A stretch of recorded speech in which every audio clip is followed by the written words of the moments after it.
Hello' friends, Dolly's creation চেনেললৈ স্বাগতম জনাইছোঁ। আজি মই টেঙামৰা গুটিৰ জেলি ৰেচিপি এটা লৈ আহিছোঁ। আশা কৰোঁ ৰেচিপিটো ভাল পাব। মই আধা কেজি টেঙামৰা গুটি লৈছোঁ আৰু গুটিখিনি ভালদৰে ধুই লৈছোঁ। এতিয়া গুটিখিনি এটা পেনত লৈ লৈছোঁ আৰু তাত মই 1.5 কাপমান পানী এড কৰিছোঁ। গুটিখিনি একেবাৰে ডুব গৈ নাথাকিলেও কোনো কথা নাই। এতিয়া মই পেনটো গেছত তুলি দিছোঁ। 4 মিনিটমান পিছত এনেদৰে উতলিছে আৰু ইয়াৰ পৰা বহুখিনি ফেন ওলাইছে আৰু এই ফেনবোৰ এনেদৰে কাঢ়ি থাকিব লাগিব। তেতিয়া জেলিখিনি খুব ধুনীয়া হ'ব। এনেদৰে মই 10 মিনিটমান উতলাই থাকিম আৰু মাজে মাজে ফেনবোৰ কাঢ়ি থাকিম। এতিয়া 10 মিনিটমান হৈ গৈছে আৰু এতিয়া মই গেছটো অফ কৰি দিছোঁ।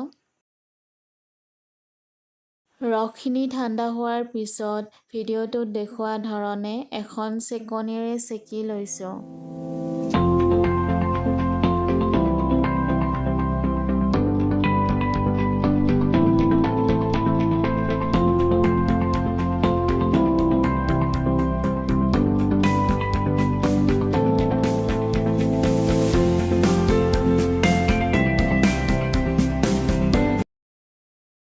এতিয়া মই ৰসখিনি জুখি ল'ম। এনেদৰে জুখি ল'লে চেনি দিব সময়ত সুবিধা হ'ব। আৰু মোৰ ৰস প্ৰায় 1 কাপ ওলাইছে। এতিয়া মই ৰসখিনি পেন এটাত লৈ লৈছোঁ। তাৰ পিছত আকৌ গেছত তুলি দিছোঁ। 2 মিনিটমান পিছত দেখিব ৰসখিনি উতলিছে আৰু ইয়াৰ পৰা ফেন ওলাইছে। ফেনখিনি কাঢ়ি থাকিব লাগিব, তেতিয়াহে জেলিখিনি খুব ধুনীয়া হ'ব। এনেদৰে মই 5 মিনিটমান উতলাই থাকিম আৰু মাজে মাজে ফেনবোৰ কাঢ়ি থাকিম। 5 মিনিটমান পিছত দেখিব ৰসখিনি ডাঠ হৈ আহিছে আৰু তেতিয়া ইয়াত চেনি দিব লাগিব।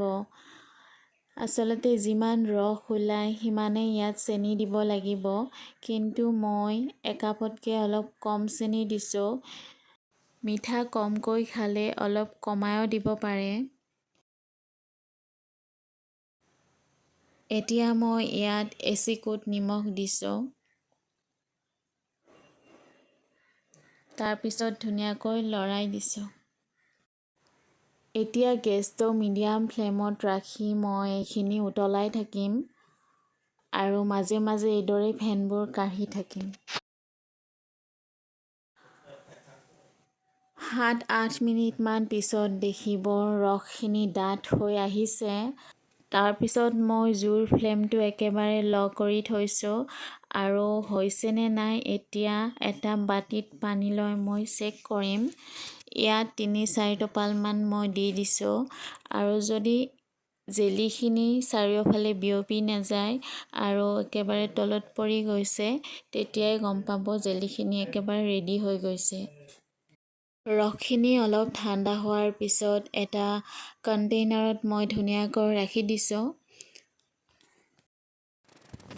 ফ্ৰেণ্ডছ, যদি ভিডিঅ'টো ভাল পালে লাইক কমেণ্ট কৰিব আৰু যদি মোৰ ভিডিঅ' প্ৰথমবাৰ চাই আছে মোৰ চেনেলটো ছাবস্ক্ৰাইব কৰিবলৈ নাপাহৰিব।